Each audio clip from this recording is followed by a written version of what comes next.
ఒక్కసారి బతికించు ప్రభువా, నేను నీ కొరికే సాక్షిగా జీవిస్తాను. ఇక్కడ చాలామంది చేసిన వాళ్ళు అలాంటి వాళ్ళు ఉన్నారు. ఇప్పుడు ఏమైపోయింది మరి? కరోనా పోయింది కదా బ్రదర్. కరోనా తప్పట్టే మన తీర్మానం కూడా ఎగిరిపోయింది కదా.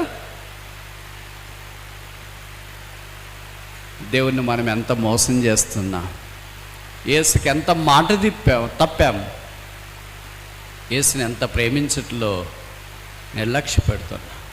ప్రభును ప్రేమించేవారు ప్రభుకు విధేయత చూపిస్తారు. ఒక వ్యక్తి ప్రభును ప్రేమిస్తున్నాడా లేదా అనటానికి చాలా హాల్మార్క్ టెస్టులు ఉన్నాయి, లిట్మస్ టెస్టులు ఉన్నాయి. నేను ఒకటి చెప్తా, విధేయత, obedience. If no obedience, no love to Christ. క్రీస్తు అంటే ప్రేమ లేదు. నువ్వు అన్ని బయట బూటక మాటలు ఎన్ననే చెప్పు, నో లవ్ ఫర్ క్రైస్ట్.